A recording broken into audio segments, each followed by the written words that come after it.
Welcome to the Men of Character Conference with your host, Bill Macer. Okay, thank you for joining the Men of Character Conference here. I have Ryan Michler. Ryan is a husband, a father, an Iraq combat veteran, and the founder of Order of Man and the Iron Council. Definitely check out his site, The Order of Man. He is the author of the recent book, which I just read and is fantastic, called Sovereignty, The Battle for the Hearts and Minds of Men. I would recommend that every man needs to read this book. I read half of it in about one sitting, so it had me really engaged. That it spoke to me. So yeah, I'm excited for this talk. So thank you, Ryan, for you bet. Looking forward to being here and having this conversation. Awesome. So let's get right into it. So for men who haven't heard of you, maybe if you could give them a bit about you and your journey, and then we'll get into more of your book, Sovereignty. Yeah. You want to know the journey of starting Order of Man, or what is it that you're looking for specifically? Well, maybe what you describe in the book, right? I think, and I think you've written about it, so I'm assuming you talk about it publicly. When you had the epiphany, you were having relationship issues, and you realized that the issues were actually caused by you. You took responsibility for those things.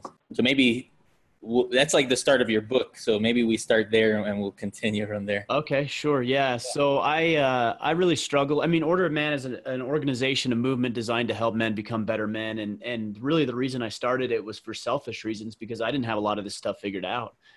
I really floundered with regards to what it meant to be a father and a husband and a leader in my community and owner of businesses. And I struggled. I didn't have a father figure growing up in my early life. And I don't want to say blame a lot of my shortcomings on that, certainly, but that played a factor. And then when I got married and started having kids, I, again, really struggled in trying to figure out, how does a guy show up for his wife? How does a guy show up as a husband and a father? And my wife and I actually went through a separation and a near divorce trying to figure out some of this stuff. And I remember during our separation, I had an epiphany, which was that maybe I didn't accept as much responsibility for my part to play in the demise of our relationship up to that point. I had been blaming most, if not all of it, on her. How could she do this? Why was she being disloyal? Why wasn't she doing the things a good wife should do? But it really wasn't until I accepted my share of the burden and responsibility and began to work on myself and figure some things out for me that we were able to salvage our marriage. And we just celebrated 14 years this year. We've got 4 kids. The marriage is good. We have our struggles, of course, because that's the married life. But we both know how to work on ourselves individually, which makes us a better asset towards each other when it comes to the relationship that we have. So I went on this journey, trying to salvage the marriage, trying to fix myself. And I think we'll probably get more specific into what that looks like. But the more I shared some of my shortcomings and the things that I struggled with, the more that I realized that there was a lot of men out there who were dealing with the same thing. And yet they weren't talking about it. They weren't having discussions. They weren't relying upon each other for advice and guidance and direction and how to take the lessons that they had learned and apply them to other men. And that was why I started Order of Man, so I could have some conversations with some amazing men who had a lot of things figured out and learn from them and help share that as a resource for other men to be able to accomplish in their lives. So that's really the catalyst for what we started 3.5 years ago. And man, it's just taken off because, I think it's a testament to the fact that men want to band with other men and learn from and develop and grow together. And that's what we're doing within the organization. Yeah. That's fantastic introduction. So you just mentioned that men need that, and it feels like that's definitely missing, right, from current society. This idea of having that band of brothers to I mean, if you look at pop culture from Jason Bourne and James Bond and all of these characteristics, you know, John Wayne, these characters that we look to as quote unquote manly, they're always the lone wolf, right? They're always the guy that doesn't need anybody and doesn't need any outside help and goes at it alone and gets things figured out and gets the thing done, or gets the girl, or gets the job, or gets the this or the that. And so we're led to believe in a way that somehow we are supposed to go at it alone. And human beings, not just men, but human beings are social creatures. For tens and tens of thousands of years, we've been banding together in tribes and packs and working together in order to advance our agendas, which could have been to advance and expand our geographical location. It could have simply been to keep ourselves and our women and our children safe. But we've always banded together. Up until relatively recently have we started to go at it alone. And I think there's some real problems with men not having other men in their lives to learn from, to grow from, to rely on at times, and to band together to grow. Yeah, no, I agree. One of the speakers, it's crazy how this conference, I feel like I'm the first customer of this conference, and it's like, it's already leveled me up. It's incredible. But Elliot Hulse actually mentioned a book called Iron John, and I was reading it. I don't know if you're familiar with it. I am. But I feel like, yeah, I'm like midway through it. But one of the things that you just said reminded me of what the book talks about, which is that the industrial, as much as I am a believer in capitalism, like I think it's the only system, that the best system for civilization, that the biggest victim of the that the Industrial Revolution, basically the biggest victim was the relationship between the father and the son, and also the relationship between just men, period. Sure. So I feel like you're touching on that, and I have this theory now that I read this book. I'm like, I feel like the internet, which I've almost looked at it to do this before, you know, when I first realized the power of the internet, I'm like, there's got to be a lot more like-minded people. And I feel like we're coming into an age where people like yourself are building communities and gaining sovereignty, right? And that gives you the leverage to like get more attention from other men that are looking for that same message. So I feel like we're in a renaissance of this, and I hope this conference sort of pushes that as well. I just wanted to put that in there. I'm sure it is. I'm sure that's the case. The more that we can address it, the more that we can talk about this, the more that we can have these types of conversations, the more that we can see that there's other men who are interested in learning and growing and expanding together. I think the less taboo it becomes in a way, and ultimately we can reverse the trends. But yeah, I think you're exactly right. With the Industrial Revolution, men were stripped from their homes, essentially, not forcefully by any means, but it's what a man had to do at that time. And so he was taken out of the home, and mom was left to raise Junior, and then Junior goes to school and he's taught by primarily women. And there's a real problem with the effeminization of society today. And a large part of that is because men just aren't as available and present in the homes as they once were. I mean, it used to be that I would take my son out into the field and show him the ways of tilling and growing and expanding and protecting and providing over our domain, which was our farm and our land at the time, and our tribe as well.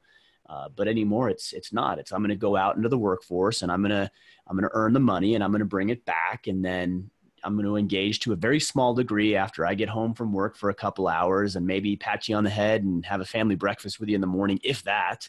And that's like the extent of our involvement with our children. And it's a real detriment to our boys, certainly, because they don't have a model of authentic masculinity and what it means to be a man, and a model to engage with and behave like.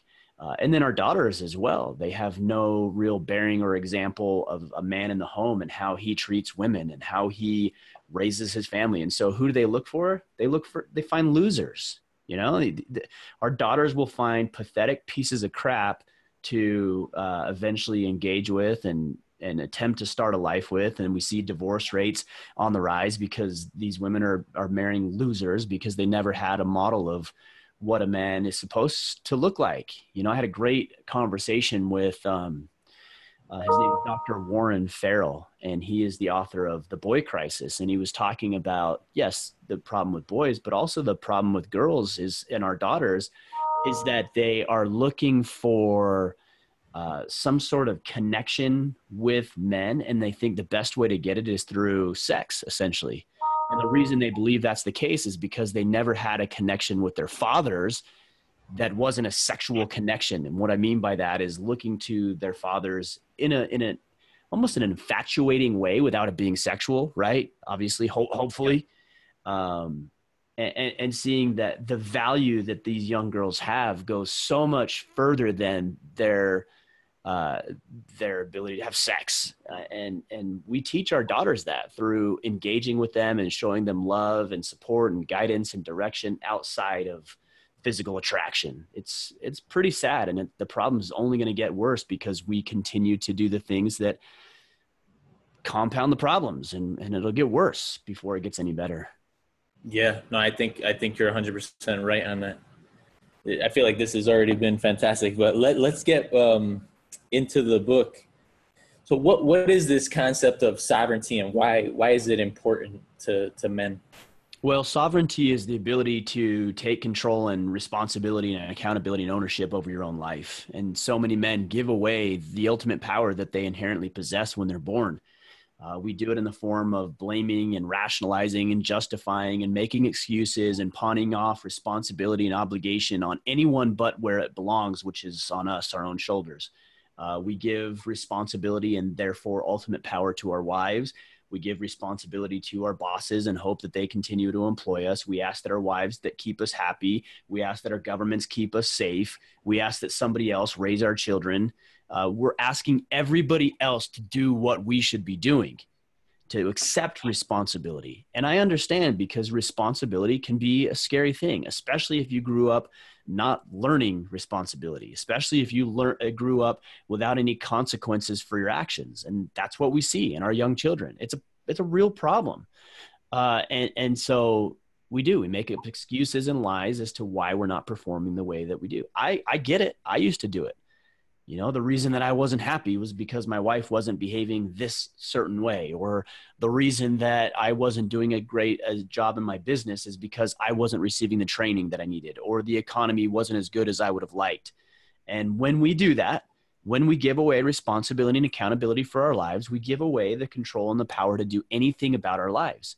And then I see ourselves become enslaved to debt and put ourselves under the thumb of other people in order to be a little bit more secure, be a little bit more safe. It's like the golden handcuffs in a way. It's like it's like almost paying like, what do they call that? Like safety money, right?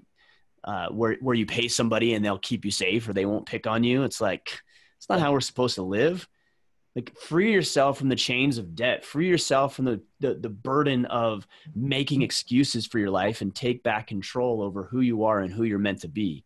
And when you can live a sovereign life, yeah, you'll have a lot more responsibility, but you'll also find significantly more meaning and purpose in your life, which is, I think, at the core of what it means to be a man: meaning, significance, and purpose. Nice. Yeah, I feel like there's only two options, right? It's like either your life has purpose and exactly what you said, and you accept responsibility, or your life has no purpose and then you accept no responsibility, and literally life has no meaning, right? It's like, it's a choice. Like, I've had this conversation, like, does life have purpose? I'm like, well, you can choose whether it has purpose or not. But it definitely does once you choose that it does. You can feel it. And I think people are striving for some sort of significant purpose without the associated responsibility that comes with it. They want the best of both worlds. They want to have like meaning and significance, but they don't want to have to do anything for it. It's like, well, that's not the way it works. If you want something meaningful and significant in your life, you're going to have to, at a minimum, accept personal responsibility for your life. And on the other side, and maybe more advanced, accept responsibility over others and projects and opportunities and the well-being of the people that you have responsibility for. Yeah. One thing I noticed, following you on Instagram is what you described before. You could tell that you're involved in your kids' lives, and you're showing that example to them in person there, present. So I don't know, it's an awesome example to sort of watch, and I take it as you know, an example to like try to aspire to and improve. And yeah, I just wanted to mention that. Follow Yeah, you. well, People should follow you on Instagram. yeah, I appreciate that. I obviously I try to stay hyper engaged and hyper active in their activities and the things that are important to them. And, you know, like I've got stuff too. And sometimes that gets placed on the back burner because for at least the next 18 years or so, I've got prior commitments. And so, yeah, I sacrifice some things because I find the responsibility of fatherhood to be significantly more valuable than career endeavors that I've neglected or not neglected. That's not the right word, but that I've decided not to engage in because I'm making different choices. And you know, I could really ramp up what I'm doing within our organization and movement. But I've deliberately and intentionally decided not to because I have other responsibilities and obligations, and I'm proud of those things, and I'm engaged in those things, and they bring me happiness and joy 90% of the time. So you mentioned in the book that each man is fighting his own war. What is this war that we're fighting? Well, there's a lot of people will look at that and think, well, this is an external war, right? There's an external enemy that we're facing down. And it might be true to some degree. You know, there may be the feminist movement, for example, or this dismissal or downright attack on masculinity itself. And yeah, that's valid. There's certainly that. But I think the greater war is the war that you wage with yourself. And what I'm talking about here is the natural man. And the natural man is our default state, right? We're always looking for the shortcut. We're always looking for the easy path. We're looking for the path of least resistance. And there's certain areas of life that you should do that. But more often than not, you should reject the idea of passivity, mediocrity, weakness, and complacency, and instead decide that I am not going to be this natural man, that I am not going to be weak and lazy and immediate gratification and want the results without the effort. And I'm willing to put forth the effort, and I'm really willing to strive. And what my friend Matt Reynolds with Starting Strength says, place yourself under voluntary hardship. Those are the types of things that we need to strive for and work towards that direction and reject this dismissive, passive life that too many men are living. Makes sense. What is, you also talk about in the book about every man's mission. What's our mission? Well, every man's mission is a little bit different, right? The way that we fulfill our obligations and responsibility is going to be different. You know, some men decide to go out into the workforce and other men decide to stay at home. And some men are, they're artists and other men are business owners and some men are both, you know, and there's so many different ways to fulfill these responsibilities and obligations. And I don't think that we have to pigeonhole ourselves into one way of doing things. You know, a thing I hear a lot is like, warrior, I'm a warrior. Well, not every man is a warrior. Not every man has since the dawn of time been a warrior. And not every man even needs to be, frankly. But I do believe that a man is more capable of finding his purpose and his meaning and his significance in life if he ascribes to the idea that first and foremost, he's a protector, a provider, and a presider. Somebody who protects himself, who's capable of protecting himself and knows he has a responsibility for. Somebody who provides not only financially, but emotionally, spiritually, mentally as well. And then preside is about leadership. Somebody who steps up into the leadership within the walls of his home or the walls of his business or in his community. And he steps up and he leads with clarity and focus and determination and grit and empathy and kindness and discipline. I think if you can do what it is you want to do within those parameters, I think you're going to find a lot more meaning and significance in your life as a man. Now, some people will say the swear word you hear all the time is like traditional gender roles. We want to break free from traditional gender roles. That to me is ridiculous. I mean, why do you think they become roles, gender roles in the first place? Could it be that maybe we're biologically hardwired as men to naturally gravitate towards certain positions, towards certain obligations and responsibilities? The answer to that is yes. There are chemicals that are racing through our bodies. There are literal physical differences within our brain chemistry and makeup that make us who we are. And that's why we operate the way we do. And that's why we've established quote unquote traditional gender roles. Society tries to buck that system. And the more they push against it, the harder it becomes. It's not natural. Yep. Now, I'm not saying, let me say this, and I'll throw a default in here, because there's this idea of masculinity, right? And that there's toxic masculinity, and that somehow masculinity in and of itself is inherently bad. It's not true. It's the things that we are, you know, and can it be undeveloped? Sure. Take my boys, for example. You know, they're aggressive and they're physical, and they can be dominant and violent at times. And I help them understand how to utilize that for productive outcomes, right? And that's not to say that a man has to be this overly masculine, dominant, macho kind of character. Some men are, because that's who they are. But a man can also exhibit feminine characteristics and qualities: love, empathy, kindness, compassion, nurturing. And that doesn't make him a woman. Just like a woman who exhibits masculine characteristics like strength and grit and dominance and competitiveness doesn't make her a man. It just means she's exhibiting masculine characteristics. And at times men, even myself, can exhibit feminine characteristics like the ones I just mentioned. Yeah, I think that a lot of my motivation for doing this conference is, it's like, well, we need to build character, period. And I think part of building character for a man, right, because women can obviously build character as well, but is embracing the masculine side of you and developing that. And that is your development of that is as unique as you are.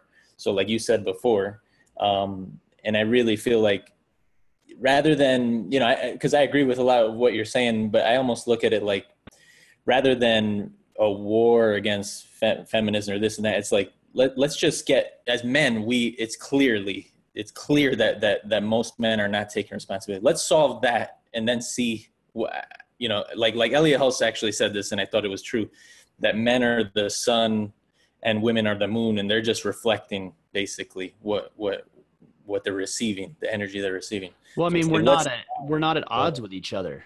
Exactly.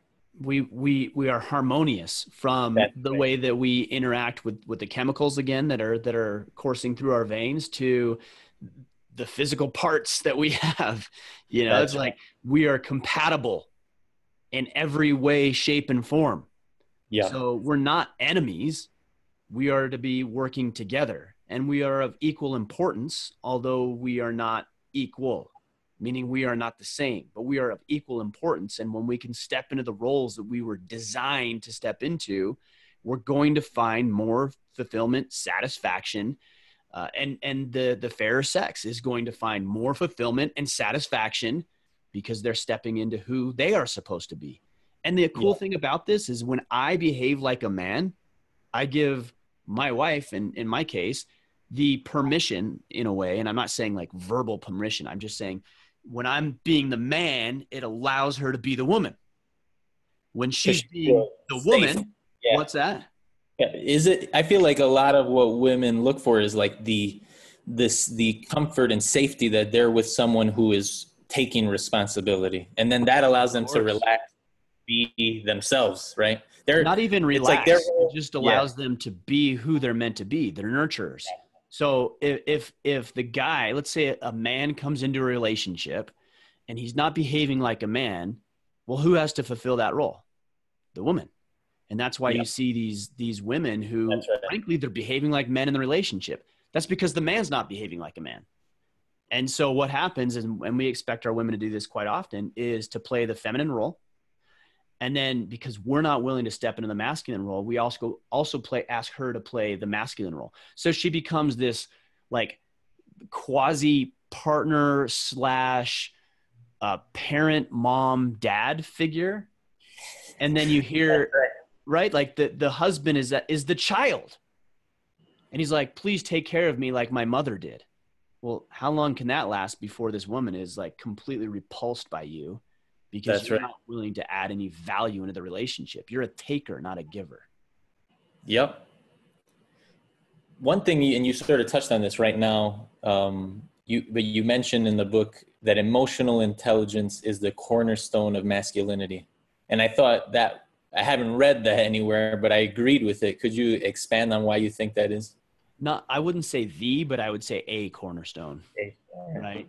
I mean, you Yep. think about a corner. Well, that implies that there's a building and there's other corners, right? Gotcha. So it is a corner of masculinity. And what I mean by that is that too many men become wrapped up in their emotions and allow their emotions to dictate the way that they're going to behave. And we even see this in society. You know, women and society in general are telling men to be vulnerable, to be more emotional, to let it out. That's the reason that we see so much suicide and depression among men, is because they've been suppressed emotionally for too long. That's not at all why. The reason is because we're not behaving like men, and we know it, and we're depressed by that. That's why we don't have purpose, significance, and meaning in our lives. And because we don't have purpose, significance, and meaning in our lives, we're depressed and ultimately commit suicide. That's the problem. Not the fact that we're not being emotional or we're not being vulnerable enough. We have women who are telling men that you need to behave like us, and that'll solve your problems. No, stepping more into masculinity will solve our problems. Now, what is emotional intelligence? Emotional intelligence is the ability to understand that your emotions are there to serve you, not hinder you, not keep you back, not to run reckless and allow them to make the decisions for you, but to help you. The analogy I use in the book is that emotions are very similar to the indicators on a dashboard of your vehicle. You've got the speedometer, you've got the odometer, you've got the fuel gauge, you've got the temperature, the oil pressure, and all of these little gauges on your dashboard are telling you what's going on with the vehicle. Hey, you're going too fast. Okay, slow down.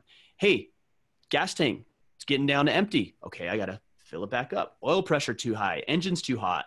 So you look at all these gauges, and then what do you do based on those gauges? You make appropriate decisions based on what the gauges are telling you. Emotions are the same thing.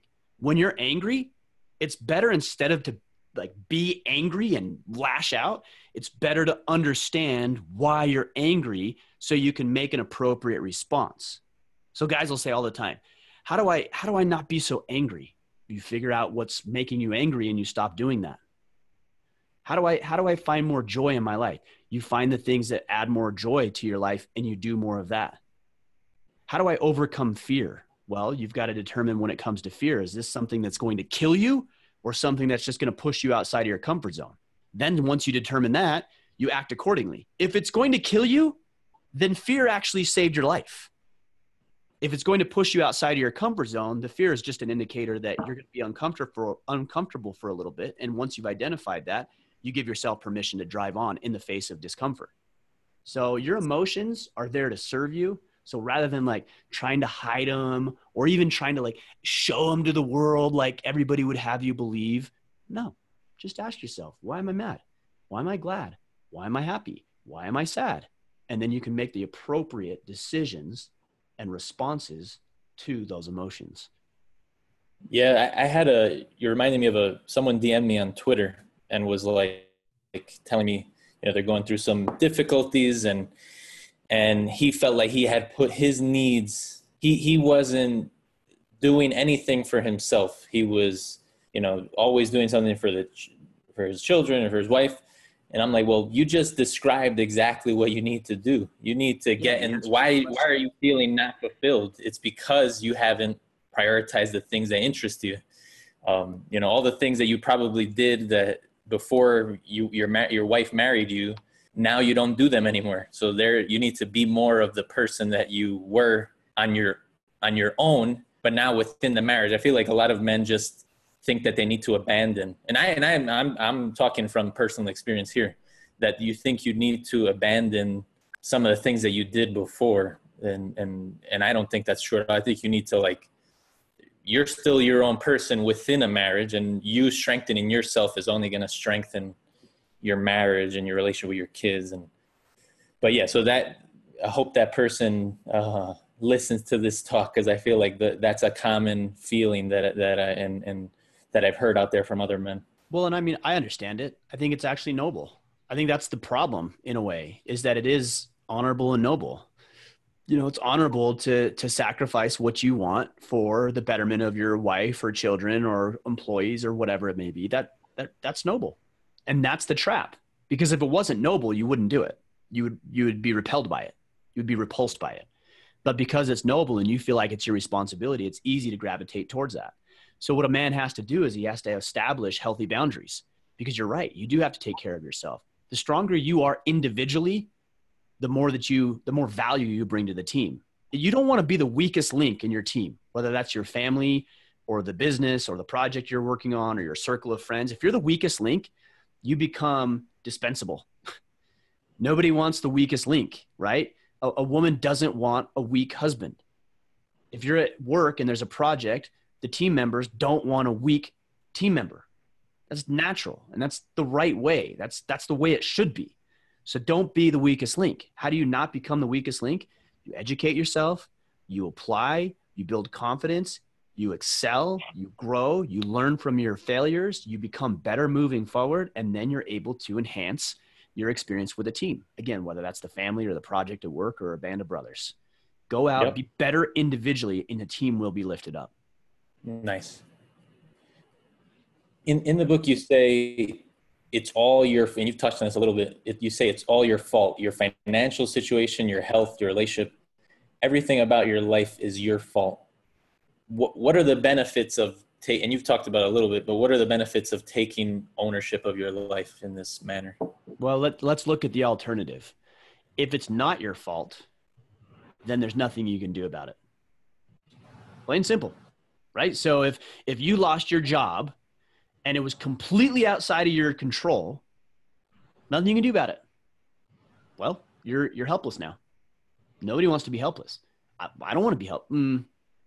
I should not say nobody, because I think there's people out there who enjoy being helpless. They enjoy the intention of it. But for the most part, anybody listening to this doesn't want to be helpless because they're actually actively going out there and seeking for advice. I don't want to be helpless. And because I don't want to be helpless, I'm going to accept responsibility and the burden of responsibility for my life. And you know what? Things might be outside of your control. Let's take the scenario I just shared with being laid off. The economy might be bad. Your boss might be an asshole. There might be mismanagement within your organization, which has caused them to go bankrupt. So some people will say, well, see, that's not my fault. That is true. I use fault because I wanted to be effective and I wanted to wake people up a little bit, because there certainly are things you can control. Like, you could have become more indispensable at your job, and instead of you being laid off, the other guy, the weak link, got laid off, and you didn't because you got the promotion. You could have been saving money this entire time so that if you did get laid off, you've got money set aside to be able to secure something else. You could have been out networking and building connections so that if you got laid off, you can make half a dozen phone calls and be hired and get a new job just like this. You could have started a new business that was unrelated to your current business that would inoculate you against potential economic downturns. You could have done all of that, and you didn't do that. And because you didn't do that, you find yourself in a difficult situation. Now, look, that's not fun to address. It's not fun to say, you know what? I didn't plan. I didn't do what I needed to do. Well, yeah, who said it's supposed to be fun? Not always supposed to be fun. Your job as a man is to make sure that ends are being met and that the thing is getting done and the task is being accomplished. And part of that is planning for unfortunate events and recognizing the potential threats that could face you and your family and the people you care for, and address those and take care of those. Now, when you take responsibility for the things that go wrong, you give yourself permission and power to actually do something about it. So accepting responsibility is a power play. It's a control play. Shirking it off to somebody else means, well, I have to wait for Bill to do something, and there's nothing I can do because it's all under Bill's thumb. I don't want to live like that. Yeah, no, I think you nailed that 100%. You know, me personally, like with work, you gave that example of somebody who I felt like in the past, when I graduated from college, I was looking at my employer for my own, like, in order for me to apply myself, I wanted something to be treated well or to have good management. But at the end of the day, management and those people are humans just as, we are. So they have their own flaws. But it was incredible, the switch. Once you do exactly what you just described, take responsibility, and you realize, well, you just say, well, what can okay, my manager, made a mistake, or he's a jerk, whatever. either do I have to leave? Is it that bad? Or is there something that I can do to better this situation? And it actually makes it like a game. I feel like anytime I see an obstacle now at my job, and I have I work, my day job is working. Anytime I have one of those obstacles, I'm literally just thinking in my brain, like, okay, well, what do I have to do now? And it's fun. And then you realize, well, that wasn't too difficult to solve. Like you found the solution, and now other people start looking at you like, oh, well, this guy, problem happens, he's calm as heck, and then he solved it. And then now you're feeling, you sort of gain more competency and confidence. Well, I mean, but I think, and that's how we're supposed to live as men. Like, men are problem-solving machines. We look for a problem, we fix it. We find another problem, we fix it. And then we look for another problem and we fix it. I have friends and family over occasionally, and my wife will invite her family over, which I love. I love having them over. But at the same time, I'm like, I don't want to just like sit here and do nothing. You know, like I want to be out working in the yard, or I want to do chores, or I want to be productive and I want to be effective. That's generally speaking what we want to do as men. It's the reason why when our wives come to us with a problem that they may not be looking for an answer necessarily for, is that we have a tendency to go into fix it mode. That's how we're hardwired. So if you're avoiding trying to fix things, that's meaningless. It's sad. It's pathetic. And guys don't immediately recognize it, but they recognize when they start feeling down and depressed. They're like, oh, I'm off. Yeah, because you don't accept responsibility. Because you're not looking for problems and fixing them. If you looked for problems and fixed them within yourself and society, you wouldn't be depressed. Like I've never met an individual, and I always put this as a disclaimer. There's health problems and medical conditions. All right. That's not what I'm talking about here. All right. I'm talking about a fully functioning, sane brain and human and individual.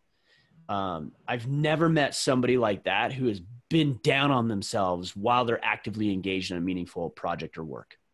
Never. So if you're feeling down, go outside and go work. Go dig a hole and then fill it back up. Right? Like go serve somebody else. Go down to the shelter and serve food or go build something. I guarantee that feeling of being down and depressed will go away. Again, barring some sort of medical condition that keeps that from happening. Yeah.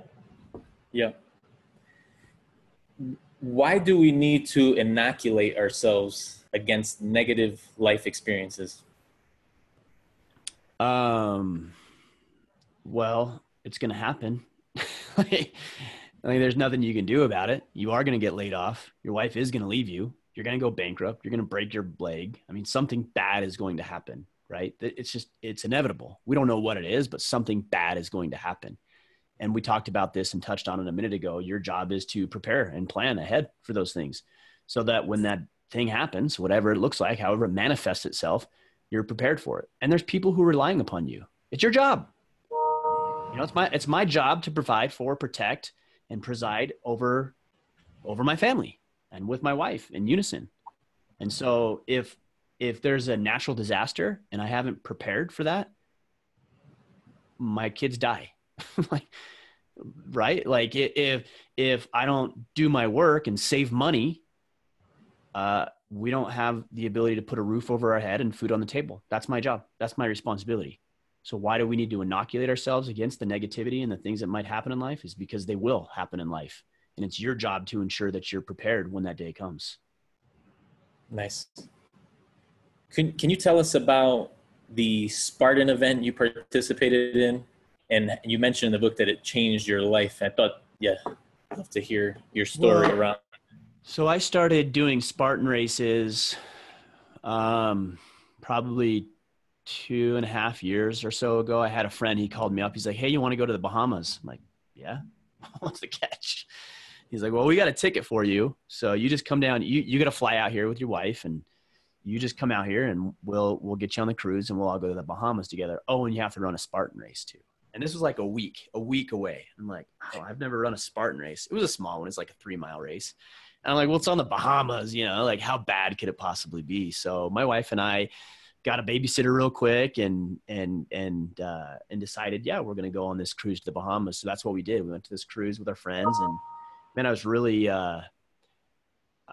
it just opened up something for me. I mean, I really enjoyed the race, and I enjoyed being there with my wife, and I enjoyed the physicality of it, and the obstacles and overcoming and then finishing. Like, it was just really good. And then I did another, that's called a Spartan Sprint. That's like a 3-mile race essentially, or maybe 3 or 5 miles. I can't remember. And then there's the Spartan Super, which is like 8 to 10 miles. And then there's the Spartan Beast, and that one's like 12 to 15 miles. And so I've done them all. Like, I kept going and going and going. I'm like, this is fun. You know, I enjoy this. There's meaning in this.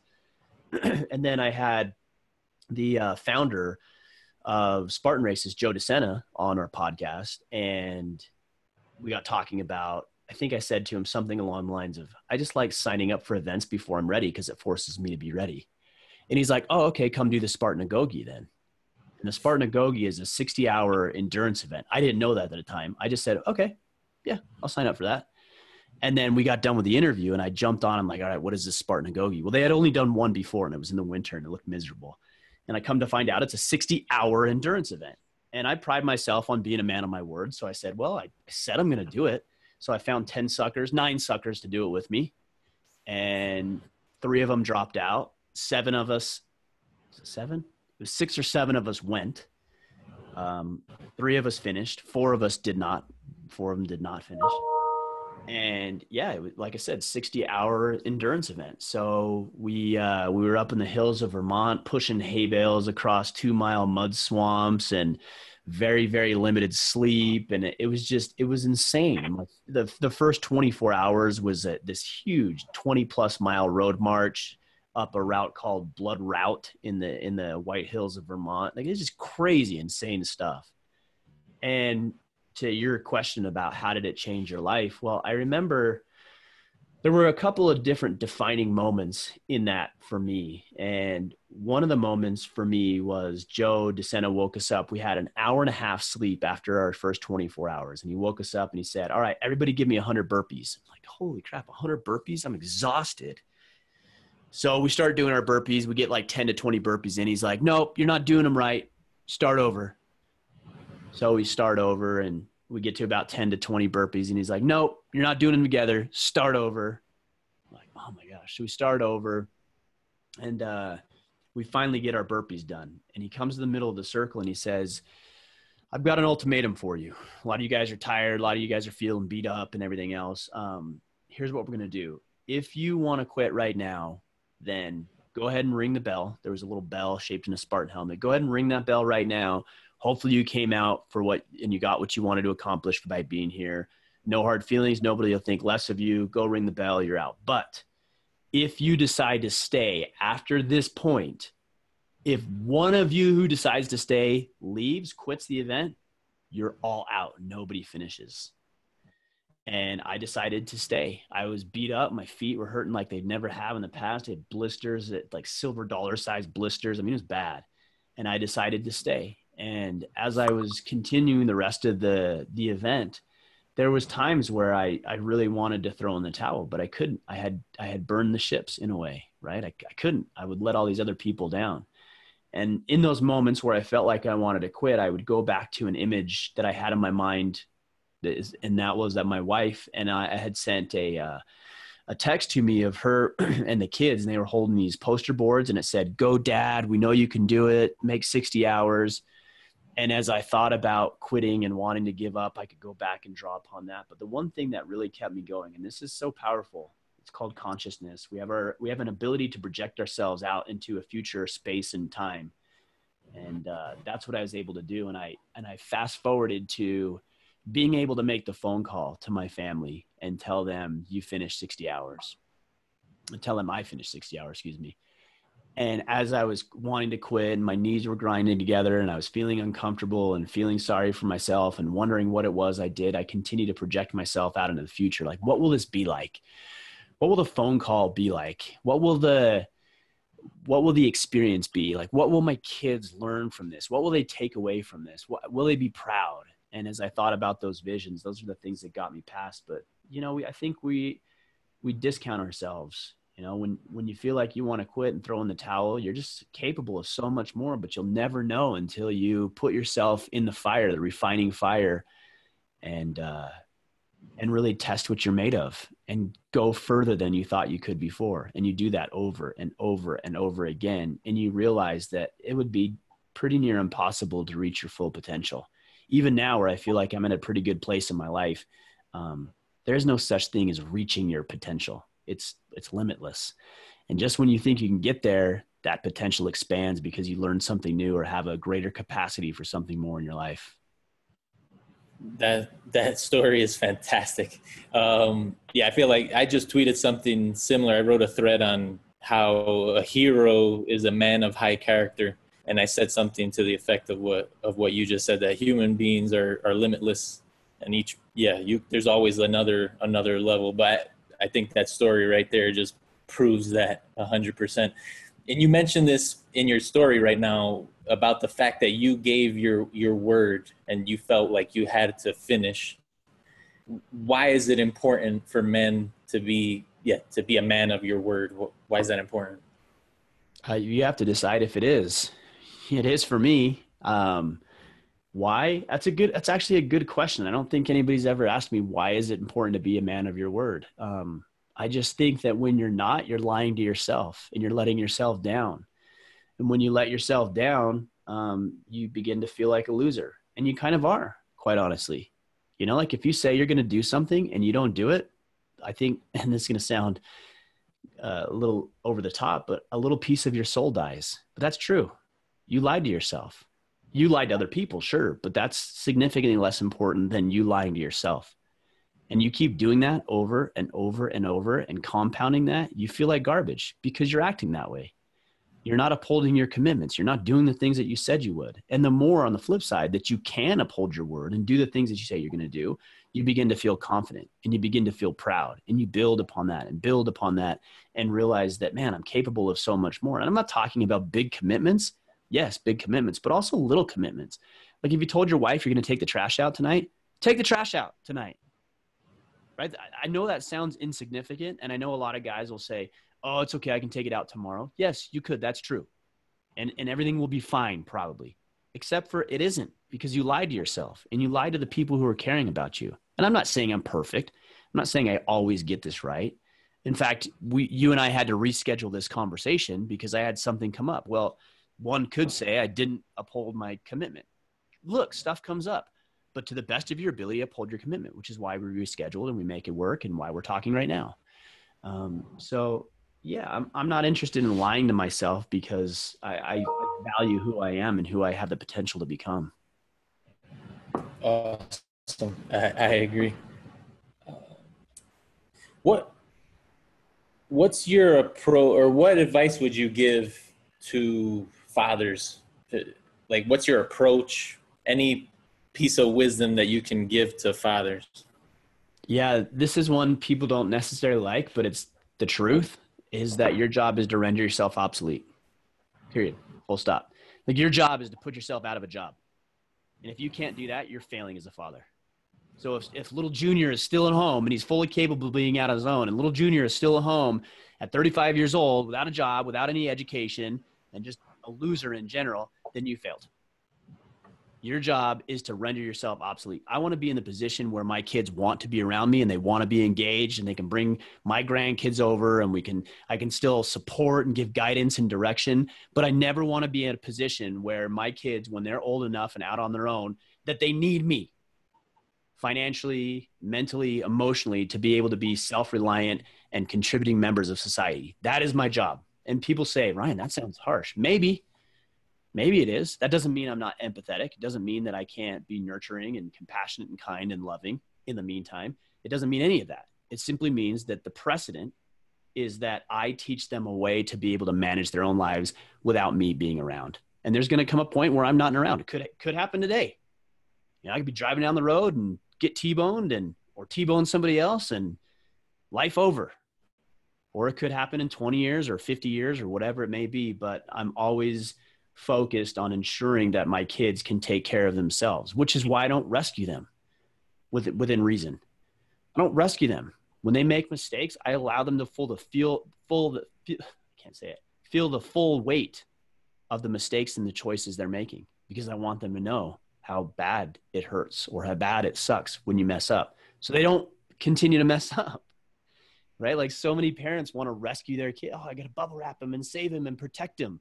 Sure. Yeah. You don't want your child to be in danger, but most of what we deal with isn't in danger. It's just going to make them feel uncomfortable. I want my kids to experience that so that they can get out into the real world and understand the stakes at which they're playing. Your job is to render yourself obsolete. Nice. And what about advice for husbands? What's your approach to, or your advice for husbands and being in a marriage? Man, there's so much, and I don't have this all figured out. You know, I learned more along the way as well. But for me, it's a couple different things. Number one is really communicating, keeping the lines of communication open. So many couples I see shut down, right? They get upset or they get offended or they get hurt. And so they're like, well, I'll show him or I'll show her. And they completely shut down. They shut the other person out physically, emotionally, mentally. And it's not good. That's where marriages go bad. Like talk, communicate, even plan your meetings if you have to. Like if meeting is hard because everybody's so busy and you got kids running around and sports and business and work and everything else, plan a meeting. Just put it on your calendar. That's great. Go on dates. Continue that conversation. And then the other one that's kind of counterintuitive is that you need to find time for yourself, which I think is one of the things we talked about first. Like go out on your own. Like get away from her. Allow her to get away from you. Go find energy and ways to expand your own potential by yourself. You know, go work out. Go out with the buddies. Go pick up a hobby. Do something that uplifts and edifies you so that you can come back into the relationship. Don't be so needy. Don't be so clingy. Like she'll be there. It's fine. And you'll be there for her. But go out and do your thing individually and you'll be better off. Nice. So we're coming up on time. It looks like we got somebody else. Mr. Eric Bandholtz is joining us. Is he? I saw him come up. He should have just stayed on. We could have turned it into a panel. Is he your next speaker? He is, yes. Eric's a good dude. Good guy. He's responsible. He's the one who's responsible for this. Is that right? He's nurtured that beard, huh? Awesome. Yeah, I'm excited to get him on. I've known him for sort of just through an acquaintance for like 4 or 5 years, and I saw him blow up that company, and yeah, so we're excited to have him talk. But I want to, that's all I feel like this was. It's one of the best talks that I've done, like maybe 12 talks so far, and this has been fantastic. I appreciate it so much, brother. Awesome. And I don't know if you want to mention anything else before we wrap up here. Go right ahead. No, I think we covered a lot, man. I at the end of the day, like take care of yourself, accept meaningful responsibility, and I think you're going to find more purpose, meaning, and significance in your life. I think that's the underlying thread of what we've been talking about here today. Yep. I wanted to put one last quote from your book because I really, I felt it deep. You talked about through courage comes action, through action comes confidence, and through confidence comes conviction. And I just thought like that actually makes a lot of sense with my own personal experience. I thought that was powerful. So where can people go? Yeah, go ahead. I was just going to say, I think too many people out there think that confidence is just something that's like given, or that some people have confidence and others don't. That's not true. You got to earn that stuff. So go out and earn it. Take that action and go out and earn that confidence. Awesome. Love it, man. Where should people go to find more information about you? We mentioned the Order of Man website, Twitter, Instagram, anywhere else that they should be looking? Those are the best places. The Order of Man website, orderofman.com, is a great place. I'm pretty active on Twitter at Order of Man, and then Instagram I'm really active, and that's at Ryan Michler. My last name is Michler. So between Twitter, Instagram, and the website, you'll find everything we're doing. Perfect, Ryan. I want to thank you once again, brother, and hope everyone enjoyed this and got as much out of it as I did. Thank you.